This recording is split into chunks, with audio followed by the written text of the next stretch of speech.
دین کے 3 مراتب ہیں، یعنی کیٹیگری درجات ہیں۔ پہلا کیا ہے؟ اسلام، دوسرا ایمان، اور اعلیٰ کوالٹی کیا ہے؟ احسان۔ جیسے قرآن میں آپ پڑھیں گے تو جب اعرابوں نے کہا قالت الاعراب آمنا، تو اللہ نے کہا قال الاعراب قل لا تؤمنوا ولكن قولوا اسلمنا ولما يدخل الايمان في قلوبكم، کہا کہ وہ لوگ کہتے ہیں مومن ہو گئے، اللہ نے کہا کہ مومن نہ کہو، ابھی تمہارے دل میں ایمان بیٹھا نہیں ہے، ابھی سے مسلمان بنے ہو۔ اسلام ایمان کا درجہ آگے اور ہے، تو مسلمان، ہر آدمی مسلمان جو ہے وہ مومن نہیں ہے، اس کا ایمان تو مکمل نہ ہو۔ سلام۔ تو دین کے مراتب ہم نے پڑھے تھے۔ آج جو ہمارا درس ہے اسی کے تعلق سے، دین کے مراتب کے تعلق سے۔ دین کے 3 مراتب میں کیا کیا ہے؟ نمبر 1 اسلام، نمبر 2 ایمان، نمبر 3 احسان۔ اگر آپ کو پوچھا جائے کہ دین کے مراتب کیا ہیں تو آپ یہ بتائیے۔ پہلے نمبر پر اسلام ہے، اس سے ہائی جائیں گے تو ایمان، اس سے اور ہائی لیول پہ جائیں گے احسان۔ آج کی جو ہماری حدیث جس پہ یہ تینوں چیزیں ذکر کی گئی ہیں وہ حدیث جبریل کے نام سے مشہور ہے۔ حدیث جبریل کے نام سے، کیوں؟ اس لیے کہ جبریل علیہ السلام اللہ کے نبی صلی اللہ علیہ وسلم کے پاس ایک شاگرد بن کر آئے تھے، اور حقیقی معنوں میں شاگرد نہیں تھے بلکہ وہ معلم تھے۔ اللہ کے نبی صلی اللہ علیہ وسلم کے پاس آئے، عمر بن خطاب رضی اللہ تعالیٰ عنہ کی حدیث ہے، جیسا کہ آپ لوگوں نے یہ حدیث پڑھی تھی۔ شیخ پرویز کی طرف سے جو درس اربعین کا درس شروع ہو چکا ہے الحمدللہ، جمعہ کے دن، جمعہ کی نماز کے بعد۔ یہ پہلی حدیث جو بخاری کی ہے، انما الاعمال بالنیات، اربعین نبوی کی پہلی حدیث ہے، اور دوسری حدیث یہ جو آج ہم پڑھیں گے۔ جبریل امین علیہ السلام اللہ کے نبی کے پاس آئے اور کہتے ہیں صحابہ کرام کہ بینما نحن جلوس عند رسول اللہ، صحابہ کہتے ہیں کہ ہم ایک دن اللہ کے نبی کے پاس بیٹھے ہوئے تھے، اذ طلع علینا رجل شدید بیاض الثياب وشدید سواد الشعر، کہ اچانک دیکھتے ہیں کہ ایک آدمی ہمارے درمیان آیا اور وہ بالکل سفید صاف شفاف کپڑا پہنے ہوئے ہیں، اور ان کے بال بھی بالکل کالے چمک رہے ہیں۔ لا یرا علیہ اثر السفر ولا يعرفه منا احد، کہتے ہیں کہ اس کے اوپر کوئی سفر کے آثار اور نشانی بھی نہیں دکھ رہا ہے اور کوئی جانتا بھی نہیں ہے۔ جیسے اگر جانتے تو مطلب قریب سے آیا ہے، اور نہیں جانتے اس کا مطلب دور سے آیا ہے، اور دور سے آنے کا مطلب کیا ہو؟ اس وقت تو اس کے لیے پچ روڈ نہیں تھے، انسان یا تو پیدل آئے گا یا تو گھوڑا گدھا یہ سب پہ سواری ہو کر آئے گا، اور انسان کا کپڑا گندا ہو جائے گا، انسان کا سر کے اندر دھول وغیرہ آ جائیں گے، پراگندہ ہو جائے گا۔ انسان ایک غسل کر کے آئے اور ایک آدمی 2 دن کا لمبا سفر کر کے آئے، دونوں میں فرق رہتا ہے۔ تو صحابہ کہتے ہیں کہ اس آدمی کو کوئی جانتا بھی نہیں ہے اور سفر کی کوئی علامت بھی نہیں دکھ رہی ہے، عجیب آدمی ہے۔ کہتے ہیں کہ اللہ کے نبی صلی اللہ علیہ وسلم کے پاس آئے اور گھٹنے سے گھٹنا لگا کر بیٹھ گئے، فاسند رکبتیہ الی رکبتیہ ووضع کفیہ علی فخذیہ، اور اپنے دونوں ہاتھ کو اپنے دونوں رانوں پر رکھ لیا، جس طرح شاگرد ادب کے ساتھ بیٹھتا ہے اس طرح بیٹھ گئے۔ اس کے بعد اللہ کے نبی نے سوال کرتے ہیں یا محمد، حالانکہ ان کو یہ کہنا تھا یا رسول اللہ کہنا چاہیے، اللہ کے نبی صلی اللہ علیہ وسلم، کیوں ایسا انہوں نے کہا؟ کیونکہ رسول دنیا کے لوگوں کے لیے ہے، ان کے لیے رسول نہیں، ان کے لیے بھی رسول ہے۔ کہنے کا ان کا مقصد یہ تھا کہ جب کوئی بدو دیہاتی دور سے آتا تھا تو کیا کہتا تھا؟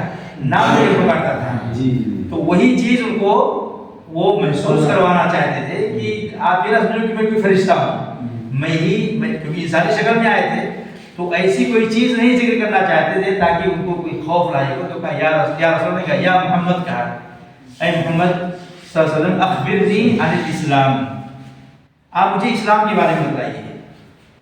تو اللہ کے نبی صلی اللہ علیہ وسلم نے اسلام کے بارے میں بتانا شروع کیا ہے۔ ہمارا جو دین کا پہلا مرتبہ کیا ہے؟ اسلام، اور جبریل علیہ السلام کا سوال پہلا کیا ہے؟ اسلام کے بارے میں، اخبرنی عن الاسلام۔ اللہ کے نبی صلی اللہ علیہ وسلم سے کہا اسلام کے بارے میں بتائیے۔ تو اسلام کے جو ارکان ہیں، کتنے ہیں اسلام کے ارکان؟ 5 ہیں۔ یہ 5 ارکان جبریل علیہ السلام کو اللہ کے نبی بتاتے ہیں ان تشهد ان لا الہ الا اللہ وان محمدا رسول اللہ وتقیم الصلاة وتؤتي الزکاة وتصوم رمضان وتحج البیت اذا استطعت الیہ سبیلا. کہا اس بات کی گواہی دو کہ اللہ کے علاوہ کوئی سچا معبود نہیں ہے، اللہ کے علاوہ کوئی برحق اور سچا معبود نہیں ہے، اور محمد صلی اللہ علیہ وسلم اللہ کے بندے اور رسول ہیں.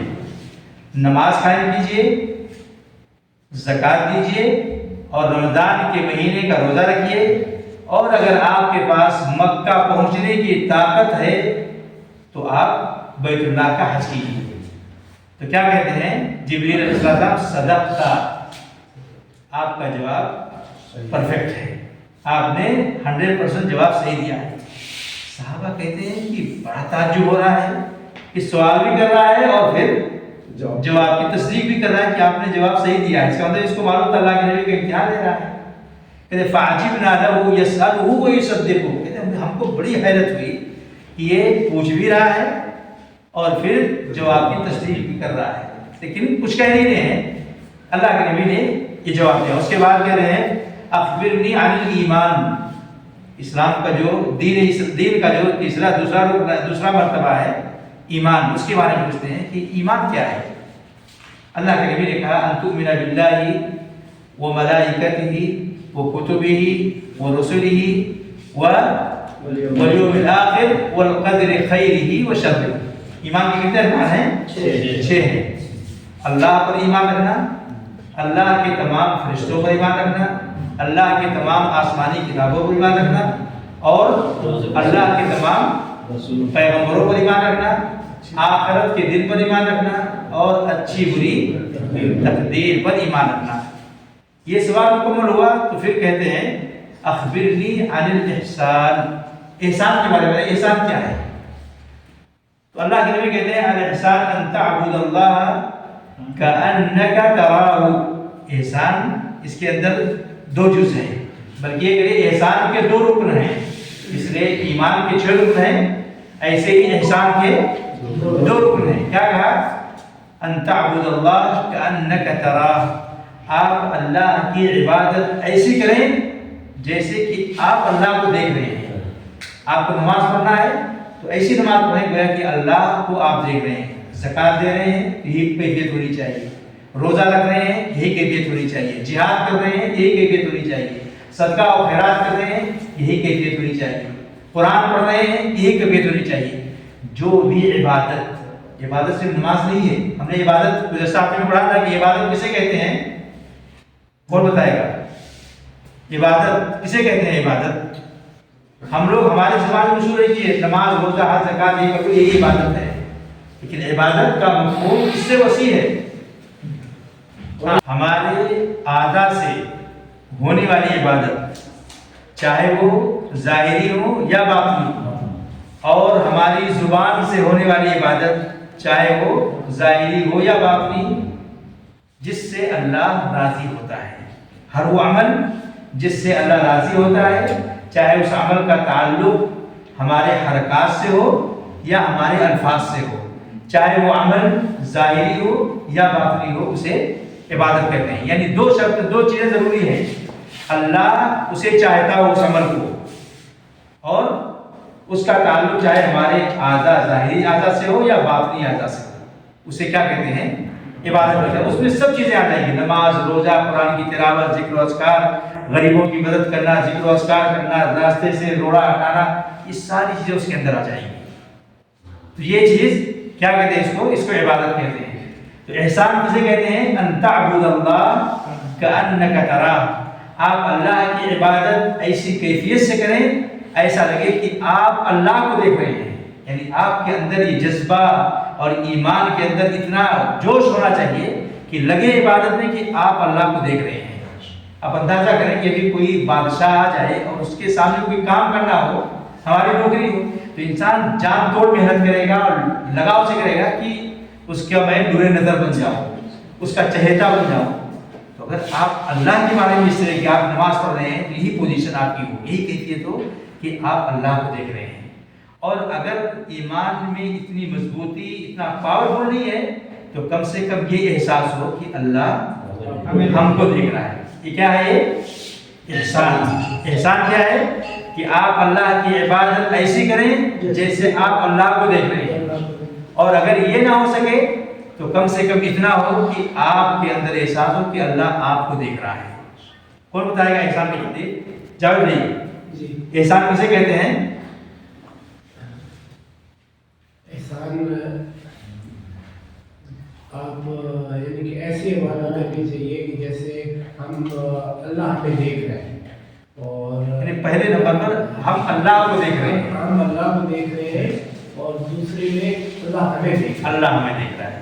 یعنی یہ پوزیشن ہو کہ جیسے لگے کہ ہم اللہ کو دیکھ رہے ہیں اور اس کی عبادت کر رہے ہیں. اگر ایسا نہیں ہو سکتا ہے تو کم سے کم اتنا ہو کہ اللہ ہم کو دیکھ رہا ہے. یہ احساس ہمیں ہونی چاہیے. کون بتائے گا؟ ہاں سہیل بھائی، احسان کسے کہتے ہیں؟ احسان کہتے ہیں کہ اللہ ہمیں دیکھ رہا ہے یا ہم اللہ کو دیکھ رہے ہیں. عبادت کے وقت اللہ تو دیکھ ہی رہا ہے ہم کو، لیکن عبادت کرتے وقت. ہاں کون بتائے گا دوبارہ؟ ہاں بتائیں آپ. عبادت اس طرح کرے کہ ہم کو لگے کہ ہم اللہ کو دیکھ رہے ہیں، تو کم سے کم اس طرح ہو کیا اتنا رکھے کہ اللہ ہم کو دیکھ رہے ہیں. اللہ ہم کو دیکھ رہا ہے. اگر اتنا ایمان پاورفل نہیں تو کم سے کم اتنا ہو کہ ہم کو اللہ دیکھ رہا ہے. ہم اگر اللہ کو دیکھ نہیں سکتے ہیں، یہ کیفیت نہیں بن سکتی ہے، تو کم سے کم اتنا ہو کہ اللہ ہم کو دیکھ رہا ہے. اور کون بتائے گا؟ دوبارہ بتائیے. ہاں بتائیں آپ بھائی، آپ کی تو اردو اچھی ہے ماشاءاللہ، پڑھیے بتائیے. ہمیں اس طرح عبادت کرنی چاہیے کہ جیسے اللہ ہمیں دیکھ رہا ہے. اگر ہم عبادت اس طریقے سے نہیں کر پا رہے تو ہمیں اس طرح عبادت کرنی چاہیے کہ ہم اللہ کو دیکھیں. آپ نے الٹ دیا. ایسا لگے کہ اللہ کو ہم دیکھ رہے ہیں. اور اگر ایمان اتنا ٹھوس اور مضبوط نہیں ہے تو کم سے کم یہ احساس ہو کہ اللہ ہم کو دیکھ رہا ہے. پہلے نمبر پر ہم اللہ کو دیکھ رہے ہیں. اور اگر یہ کیفیت نہیں ہے تو کم سے کم اللہ ہم کو دیکھ رہا ہے. یہ تیسرا سوال تھا کس کا؟ جبریل علیہ السلام کا. پہلا سوال تھا اسلام کے بارے میں، دوسرا سوال تھا ایمان کے بارے میں، تیسرا سوال تھا احسان کے بارے میں. اسلام کے کتنے ارکان ہوئے؟ 5. ایمان کے کتنے؟ 6. اور احسان کے کتنے رکن ہوئے؟ 2. اگلا سوال کیا تھا؟ یہ تو دنیا کے تعلق سے ہو گیا. یہ جو 3 سوال تھے اس کا تعلق اس دنیا سے تھا. اب اگلا جو سوال آ رہا ہے اس کا تعلق برزخ اور آخرت سے شروع ہو جاتا ہے. کہا کہ اے اللہ کے رسول صلی اللہ علیہ وسلم، یا محمد اخبرنی عن الساعہ، قیامت کے بارے میں بتائے، قیامت کب آئے گی؟ تو اللہ کے نبی کا کیا جواب تھا؟ مل مسئول عنہا بعالم من السائل، کہ جس سے پوچھا گیا ہے پوچھنے والے سے زیادہ نہیں جانتا ہے. یعنی آپ کی معلومات اور میری معلومات اس کے بارے میں زیرو ہے. قیامت کب آئے گی یہ اللہ کا خصوصی علم ہے، کہ نہ مجھے معلوم ہے نہ آپ کو معلوم ہے. اس سے کیا پتہ چلتا ہے؟ انسان کے اندر توازن ہے. اگر آپ سے کوئی معلومات انسان لینا چاہے اور آپ کو نہیں پتا ہے تو اس کے اندر اٹکل بچوں نہیں ماننا چاہیے، کہہ دیجیے مجھے نہیں معلوم ہے. اور یہ دیانت داری ہے، یہ امانت داری ہے، یہ علم کی تکریم اور عزت ہے. کہ انسان کو جو چیز نہیں معلوم ہے اس کے اندر اپنا خیالی گھوڑا نہ دوڑائے اور کہیں کہ بھائی میں اتنا سیکھا ہوں، اتنا پڑھا ہوں، لوگ کیا کہیں گے. اس کی پرواہ نہیں کرنا چاہیے، کیونکہ یہ دین امانت ہے اللہ کی طرف سے. گویا کہ اللہ کی طرف سے آپ گویا کی نمائندگی کر رہے ہیں، اور غلط سلط بتائیں گے تو آپ کی پکڑ ہوگی. اس لیے حدیث میں آتا ہے کہ صحابہ کے پاس مدینہ کے اندر کوئی سوال کرتا تھا تو سوال پورے صحابہ کے اندر پھر پہلے کے پاس آ جاتا تھا. لوگ ڈرتے تھے کہ کہیں ایسا نہ ہو کہ کہیں مجھ سے غلطی ہو جائے اور اللہ کی ہماری پکڑ ہو.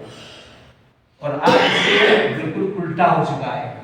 اگر آپ کوئی راستے میں جھاڑو لگانے والا ہو، اس سے بھی کوئی دینی سوال کرو نا تو فوراً معلوم نہ ہو، وہ فوراً اس کے اندر جواب دے دے گا. جبکہ دنیا کے معاملے میں کوئی ڈاکٹر نہیں ہے، ڈاکٹر کے بارے میں نہیں بتائے گا. کوئی انجینئر نہیں ہے تو بلڈنگ کا نقشہ آپ کو بنا کے نہیں دے گا. لیکن دین کے معاملے میں پتہ نہیں لوگوں کے اندر کیا ہو گیا ہے کہ ہر ایرا غیرہ دین کے بارے میں زبان اپنا کھول دیتا ہے، چاہے معلوم ہو یا نہ معلوم ہو. یہ بہت خطرناک چیز ہے. اللہ کے یہاں اگر غلط بات کا